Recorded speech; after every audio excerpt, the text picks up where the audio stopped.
আপনাদের কাছে একটা অনুরোধ, সাথী বিপ্লবের যে লক্ষ্য, আপনারা লক্ষ্যে পৌঁছে দেবেন।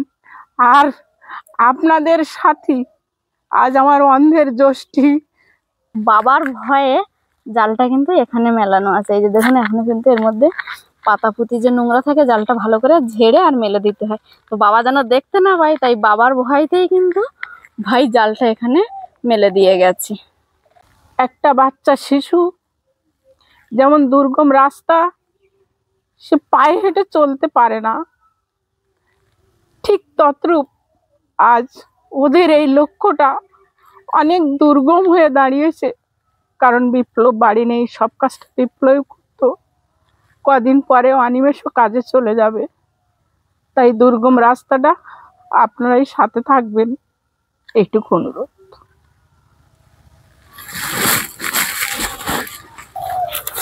এখন এই তাঁবুটা আমি এই মাটির উপরে পেতে দেব, আর এই সব কাজগুলো কিন্তু অ্যাকচুয়ালি বাবাই করে দেয়। নমস্কার, আপনারা সকলে ভালো আছেন তো? আবারও ফিরে এলাম নতুন ছন্দে, নতুন গন্ধে, সাথী বিপ্লব ব্লগের আরও একটা সম্পূর্ণ নতুন পর্বে আপনাদের সকলকে জানাই অনেক অনেক স্বাগত। আর আমার পুরাতন দর্শক বন্ধুরা তো জানেন বিপ্লববাবু বাড়িতে নেই। আমরা শাশুড়ি বৌমা যতটুখানি যা করছি বাড়ির মধ্যে সবটাই আপনাদেরকে দেখাচ্ছি। আর আমার পুরাতন বন্ধুরা যেমনভাবে পাশে আছেন, আগামী দিনে এইভাবেই পাশে পেতে চাই। আর নবাগত দর্শক বন্ধুরা পুরাতন দর্শক বন্ধুদের মতো একটু সাপোর্ট করবেন। ভিডিওগুলো যদি ভালো লেগে থাকে চ্যানেলটা একটু সাবস্ক্রাইব করবেন, লাইক কমেন্ট করার অনুরোধ রইল, আর শেয়ার করে নিজের বন্ধুদের মধ্যে ছড়িয়ে দিয়ে আমাদের বন্ধু হয়ে যাবেন। তো আজকেরও সারা দিনে যা যা করব, শাশুড়ি বৌমা ভাই বাবা সবাই মিলে সবটাই আপনাদের সঙ্গে শেয়ার করব। তো সম্পূর্ণ পর্বটি কোথাও স্কিপ না করে দেখতে থাকুন, আশা করব আপনাদের খুব ভালো লাগবে। আর এই যে এখন আমি ছাদে চলে এসেছি ছাদ ঝাড় দিতে।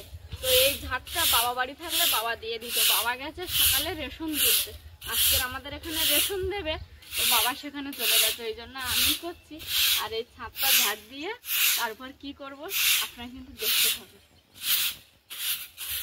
এটা কিন্তু ভীষণ বড় নেট, আর এটা ওই আমাদের ধান রোদ দেওয়ার ক্ষেত্রে ব্যবহার করা হয়। মা ধান সিদ্ধ করে ভাবিয়ে দিয়েছে, এবার কিন্তু এই ছাদে আমার দু পাল্লা করে দেবো না, এক পাল্লা। ও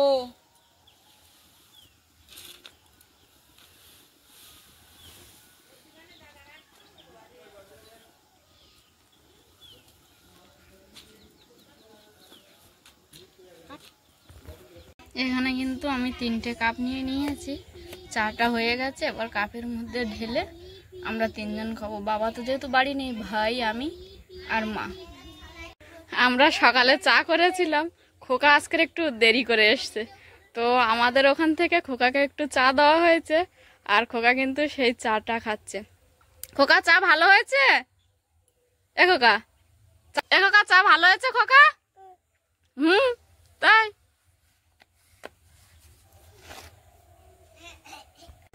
বিপ্লব বাবু যেহেতু বাড়ি নেই, তাই এখন কিন্তু জল আনার কাজটা ভাইকেই করতে হয়।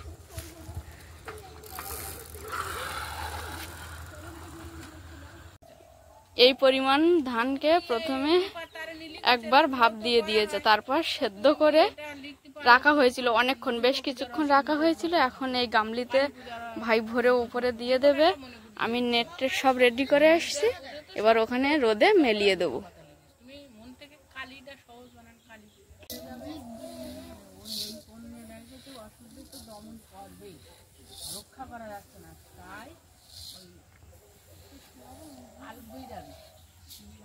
এই যে ভাই কিন্তু গামলায় করে ধান ভরে নিয়ে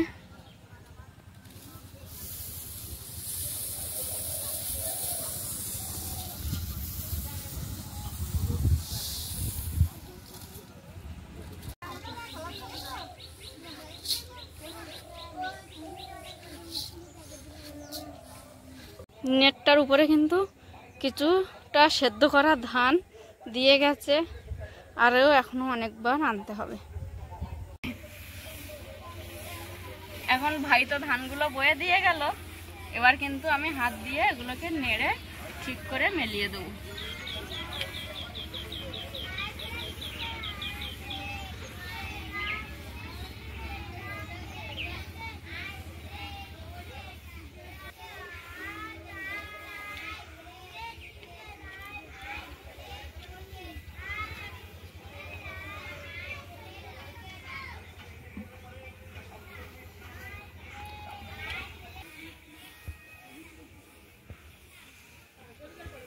কোনো জায়গায় কিন্তু বেশি ধান আছে, আবার কোনো জায়গায় একটু কম আছে, সেগুলো হাত দিয়ে দিয়ে কিন্তু এক সমান করে দিতে হবে, তাহলে আবার কোনো ধান বেশি রোদ পাবে, আবার কোনো ধান একটু কম রোদ পাবে।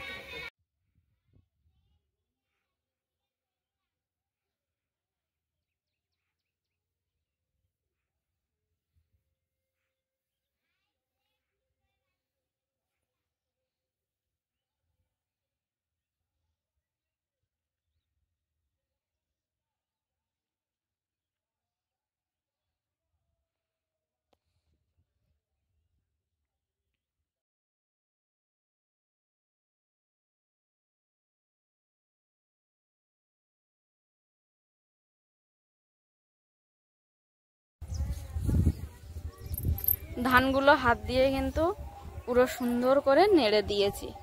এখন এখানে রোদ পোয়াবে, তারপর আবার রোদ দিতে হবে, দিয়ে তারপর কোটানো হবে। আর এ হচ্ছে খোকা, এ পড়তে আসার আগে ওর বাড়িতে ঠাকুরমাকে বলে এসছে ও নাকি ছাতুয়ার চা খেতে আসছে। এসেই চা খেয়ে নিয়ে একটু লিখে নিয়েছে, তারপর পরই কিন্তু ও আমার সঙ্গে ঘুরছে। আমি যেখানে যাচ্ছি ও কিন্তু সেখানে যাচ্ছে। মুরগির বাচ্চাগুলোকে দেখে বলে একটা মুরগির বাচ্চা ও নেবে। সকালের খাওয়া দাওয়া সেরে এখন ভাই পাড়ে পাড়ে জাল ফেলছে, কারণ বড় মাছ শীতের সময় আর পড়ছে না, তো প্রচুর চিংড়ি মাছ হয়েছে পুকুরে, তো সেগুলো এখন মারার চেষ্টা করছে, জানি না কত দূর কি হবে।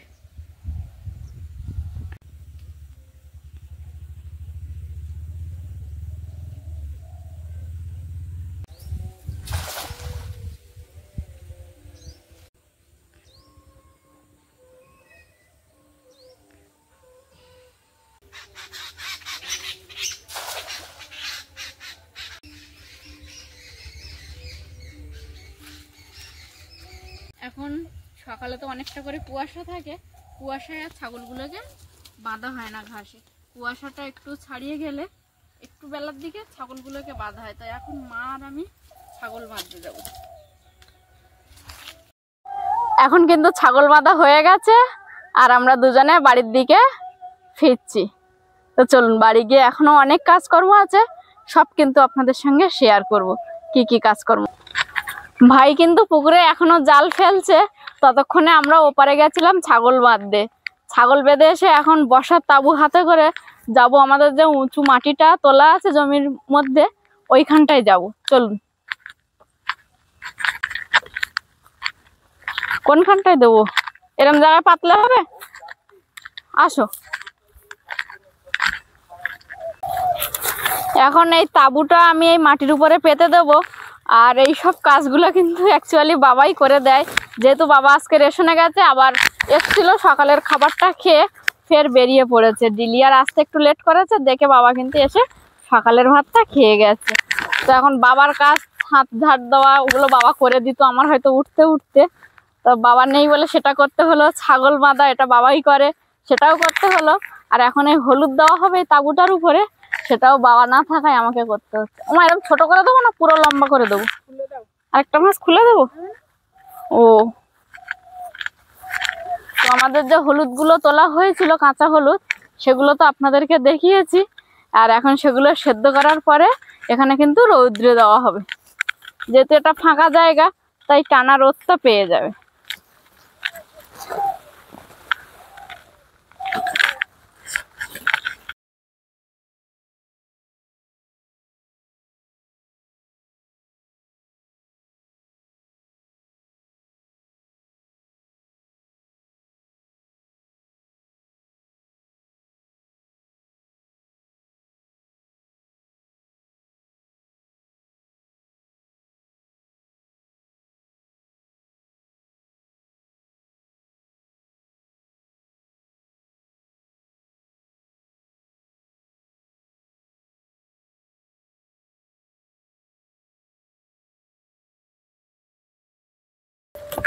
পুকুর পাড়ে কচুর পাতা মা দেখেছিল, দেখে ও আমাকে বলতে আমি পুকুর পাড়ে কচুর পাতা তুলতে নেমে পড়েছিলাম। তো সেখান থেকে দেখলাম আমাদের একবারের মতো হবে না, তো আবার এপারে যে আমাদের কচু বাগানটা আছে সেখানে ঢুকে বেশ অনেক পাতা তোলা হয়ে গেছে। এখন আমি যাব বাড়ির দিকে, কারণ আমার হলুদগুলোও রোদে দিতে হবে, আর আমার কচুর পাতা তুলতে তুলতে কিন্তু ভাইয়ের জাল বাওয়াটাও হয়ে গেছে। অনেকক্ষণ জাল ফেলতে হয়েছে, তাই ভাইয়ের একটু জাল ফেলতে ফেলতে কিন্তু কষ্টও হয়ে গেছে। তো জালটা আর আজকে বাড়ির মধ্যে মেলিয়ে না দিয়ে এখানে এই যে নারকেল গাছের সঙ্গে বেঁধে দিয়ে গেছে। আর তার উপর নারকেল গাছ আর আম গাছ মিলিয়ে জালটা রোদে দিয়ে যাওয়ার আরও একটা কারণ আছে। কষ্ট হয়ে গেছে তো জালটা, এই যে দেখুন ভালো করে কিন্তু ভাই ঝাড়েনি, তো বাবার ভয়ে জালটা কিন্তু এখানে মেলানো আছে। এই যে দেখুন এখনো কিন্তু এর মধ্যে পাতা পুঁতি যে নোংরা থাকে জালটা ভালো করে ঝেড়ে আর মেলে দিতে হয়। তো বাবা যেন দেখতে না পায়, তাই বাবার ভয়তেই কিন্তু ভাই জালটা এখানে মেলে দিয়ে গেছে। আর এখানে আমি দুটো বালতি বসিয়ে রেখেছি। ভাই যখন মাছ ধরছিল সঙ্গে কেউ ছিল না, তো তাই ও যখন যেটা পেয়েছে সেটাতে কিন্তু মাছ রেখেছে। এমন নয় যে 2 বালতি মাছ পেয়েছে। তো এখন দেখবেন, চলুন যে দুটো বালতিতে কতটা মাছ হয়েছে আমি ঝোড়ার মধ্যে ঢেলে আপনাদেরকে দেখাবো।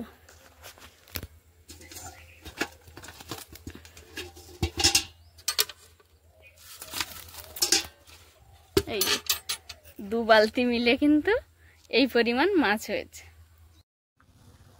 মা এখন বসে পড়েছে, ভাবিয়ে রাখা হলুদ কিছুটা ঢালা ছিল সেইগুলোকে এখন কিন্তু এই যে ঝোড়ার মধ্যে মা ভরে দেবে। আর যেগুলো এখনো হাঁড়িতে আছে ওগুলোও কিন্তু ঝোড়াই করে নিয়ে ওখানে রোদে দেওয়া হবে।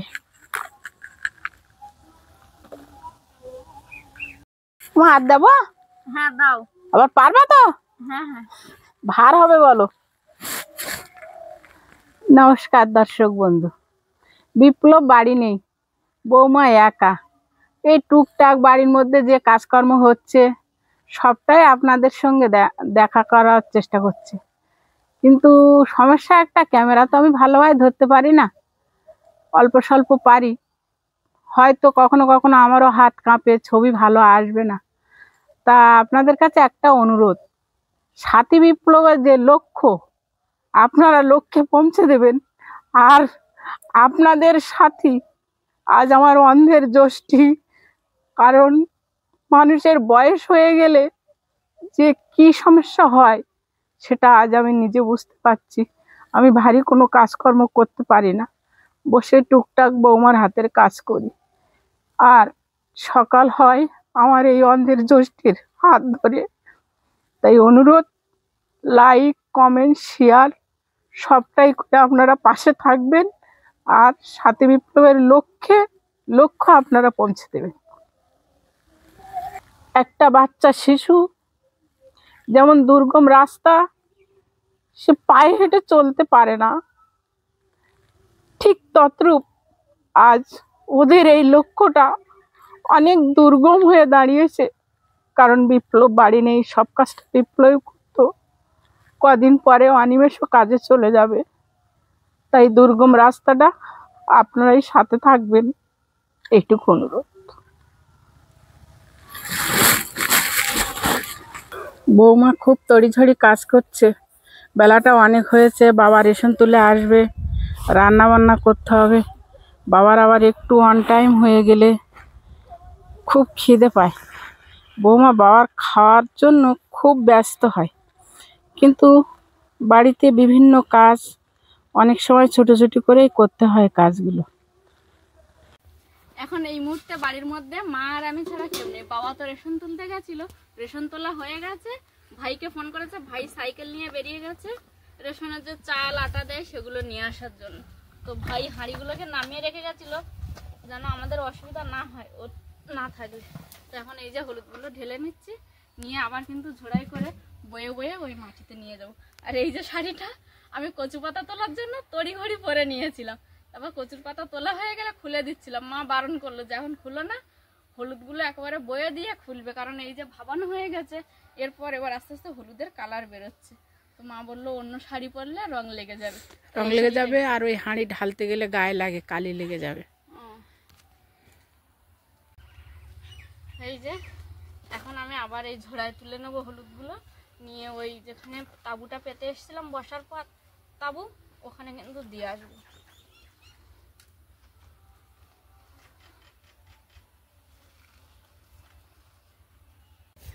হলুদগুলো ঝোড়াই করে করে বয়ে এনে পুরোটা বয়ে আনা হয়ে গেছে সেদ্ধ করা হলুদগুলো। তো এবার আমি এখন এই তাঁবুটা উল্টে আবার ঢাকা দিয়ে দেবো।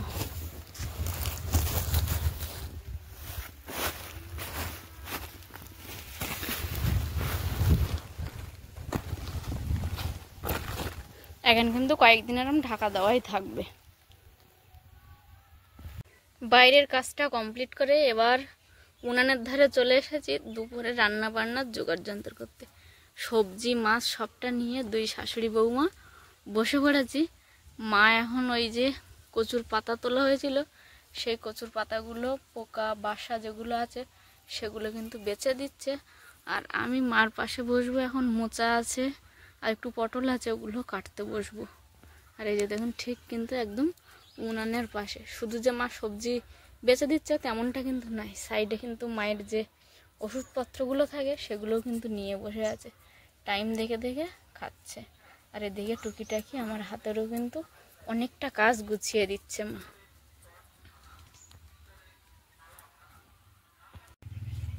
রান্না করার জন্য সব রকম সবজি কেটে ধুয়ে নিয়েছি। এখানে আছে পটল আর আলু, ওখানে আছে সেই কচুর পাতা, এখানে আছে মোচা কাটা, আর মোচার জন্য একটু অল্প আলু নিয়েছি। ধারে আছে চাল ধোয়া, আর এখানে যে মাছ, আজকের ওই বড় মাছটা রান্না করব, আর বাদ বাকি যে ছোট মাছগুলো আছে ওগুলো কিন্তু আবার এদিকে কিন্তু আবার উনানটাও আমি ধরিয়ে নিয়েছি। ভালো করে ধরে উঠলে তারপরে হাঁড়ি কড়াই দেবো। উনানটা ভালোভাবে ধরে গেছে। এখন দুদিকে আমি দুটো কড়াই বসিয়ে দিয়েছি, একটা কড়াইতে একটু জল বসিয়েছি আর একটা কড়াই খালি বসিয়েছি। এই গরম জলটা নেব মাছ ধোয়ার জন্য, আর ওই যে খালি কড়াই ওটাই কিন্তু মাছ ভাজবো। মাছগুলো গরম জলের মধ্যে দিয়ে দিয়েছি, একটুখানি রেখে দিয়ে তারপর কিন্তু আবার জল ছড়িয়ে নেব। এদিকে একটা ছোট মাছ দিয়ে দেখলাম কড়াইয়ের তেলটা গরম হয়ে গেছে কিনা, দেখলাম বেশ গরম হয়ে গেছে। এবার কিন্তু নুন হলুদ মাখিয়ে রাখা মাছগুলো একে একে দিয়ে দেবো।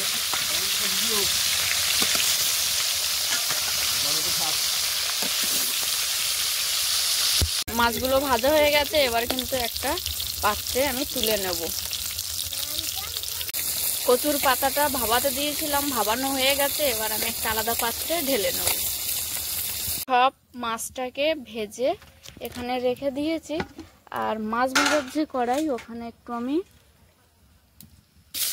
পেঁয়াজ দেব, দিয়ে পেঁয়াজটাকে একটু ভালো করে ভেজে নেব, নিয়ে কিন্তু পটল আলু মাছের তরকারি করে পটল আলু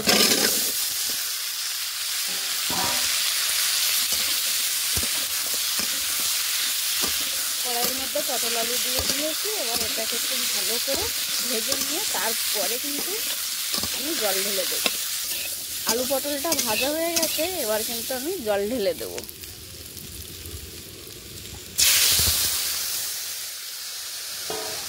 এবার এর মধ্যে দিয়ে দেবো ভেজে রাখা একে একে বড় মাছের যে টুকরোগুলো আছে সেগুলো দেবো, আর চারা মাছগুলো আগামী দিনের জন্য আবার রেখে দেবো। ওদিকে পটলের তরকারি হতে থাকুক, ততক্ষণে আমি এদিকে শিলের মধ্যে কিছুটা পরিমাণে জিরে মরিচ নিয়েছি, এগুলোকে বেটে নেব। জিরে মরিচটা কিন্তু আমি বেটে নিয়েছি। ততক্ষণে আমার এদিকে মাছ আলু পটল তরকারি ফুটছিল, আর ওদিকে কিন্তু মোচাটা ভাবানো হয়ে গেছে। এবার নামিয়ে দিয়ে ওই উনানে ভাতটা বসিয়ে দেবো। পটলের তরকারি প্রায় হয়ে গেছে, এবার দিয়ে দেবো জিরে মরিচ বেটে রাখা ছিল সেটা দিয়ে দেবো। পটলের তরকারি হয়ে গেছে, এবার কিন্তু আমি নামিয়ে নিয়েছি। পটলের তরকারি হয়ে গেছে, নামিয়ে নিয়ে ধুয়ে আবার কড়াটা বসিয়ে দিয়েছি, গরম হয়ে গেছে। এবার দিয়ে দেবো এতে একটু তেল, এরপর কিন্তু আমি মোচার তরকারিটা রান্না করে নেব। মোচার জন্য কেটে রাখা আলুগুলো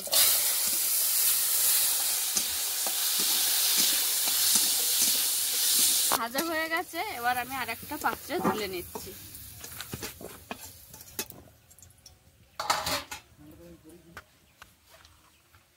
একটু তেল আছে, আর একটু সামান্য তেল দেবো।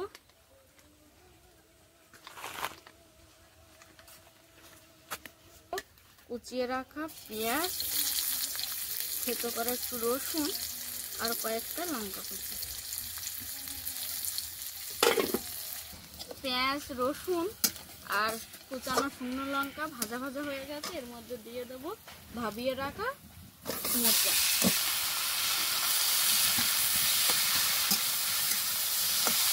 এতে দেবো একটু পরিমাণ মতো লবণ,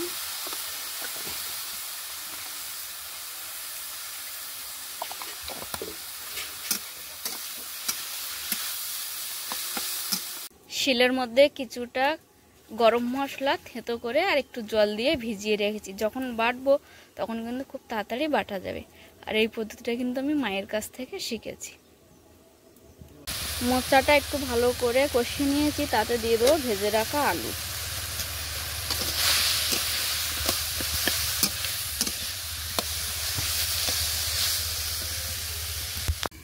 এবার কিন্তু আমি গরম মশলাটা বেটে নেব।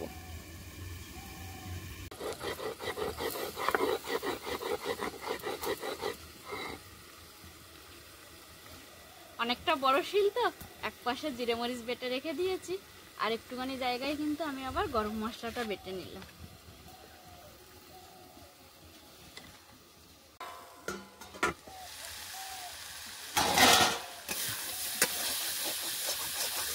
রাখা জিরে মরিচ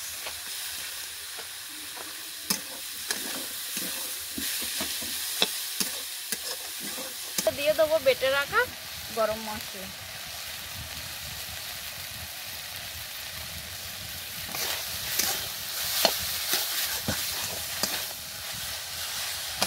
পাত্রে নামিয়ে নেব।